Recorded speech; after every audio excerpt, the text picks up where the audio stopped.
lots of talk about containers, um, but there's some key changes that you need to be aware of. And I'm not going to talk about all the enhancements because you can just watch the content for yourself. But I do want to talk about two things. Okay. Um, the first one is how they're being made smaller. So I'll go to the next image, and the um, you can see from left to right how small the available containers are being made. And originally, when Microsoft started supporting containers, their their strategy was bring your own container. It was, hey, we support containers, so give us your container and we'll run it. And then, they realized that, well, developers are great at developing code, but it needs more of a specialty to figure out what what size the container should be, not from a computing standpoint, but what should be in the container. Because a container is basically a slice of an operating system. And so the container needs to be designed. And then Microsoft said, you know what? We need to start putting out some images that have like the .NET 7 runtime, the .NET 8 runtime, which, by the way, if you have a .NET 7 application on Azure Container Apps and you're updating it to .NET 8, don't just update it and then deploy and expect it to work. You need to change your Docker file so that you use the .NET 8 image. All right, pro tip. There you go. But um, Microsoft has said, you know what? We are going to design and um, maintain our own set of preferred container images for different scenarios. And so they've taken Ubuntu and they've chiseled it down, they've pulled things out and they've trimmed it out, and they've even done a version that is ahead of time compiled runtime for .NET 8. Now, by the way, just a quick aside on AOT, for most developers out there, it's not ready. It's one of the things that you need to keep an eye on.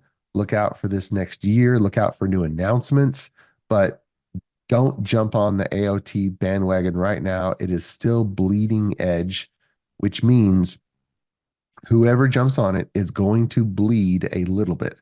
So for those where the architectural strategy is to use things that are fully stable and fully supported so that you can just focus on your business application, AOT is not ready for you yet. But for any of you um, who need to be running more things on system as a chip, IoT, smaller, denser uh, data center scenarios, or even just small devices, and then you may want to jump on the AOT bandwagon and just deal with all the dependencies that are not quite there from a ahead of time compilation perspective. And for those who are saying, what the heck is AOT? .NET normally and all the time uses just-in-time compilation from the .NET Intermediate language to the actual native instructions that are running on your particular chipset, whether it's on a Windows box in the Intel x86 or x64 chipset, or whether it's running as a MAUI app inside an iPhone and is going to natively just-in-time compile it for that chipset, um, or your IoT chip. Normally, it's just-in-time compilation, like Raspberry Pi for the ARM chip and whatnot, ARM. Ahead of time compiled is saying, I know that the target device that I'm supporting is x64. Let me ahead of time compile everything directly to x64 instructions instead of letting the x64 device just in time compile it to their instructions, or letting the Raspberry Pi ARM device just in time compile it to ARM. We would ahead of time compile it to the ARM instruction set, and then we would deploy it to the ARM device. Okay, so that's what AOT is. So if you really need that smaller, shorter startup time, all the benefits that go with AOT, well, then you might jump into it. For the rest of us, um, that well, not is for the rest of the applications, because all of you I'll probably have one scenario where AOT is really awesome and you really need to use it.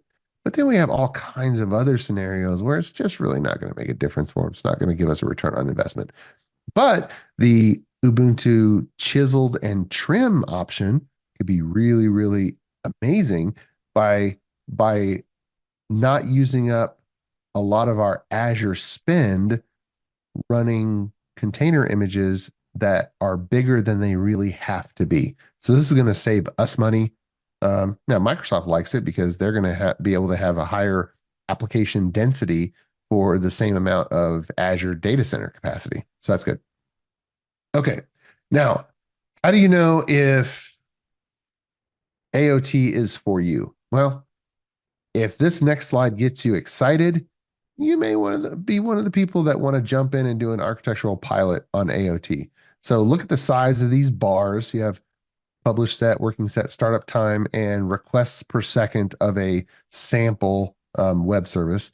And the size of the bar is 100% of the before value. And the next slide is the reduction in that particular metric after native ahead of time compilation in .NET 8. So requests per second in the current form, slightly reduced because they haven't really done optimization yet, but the published size of the application, way down.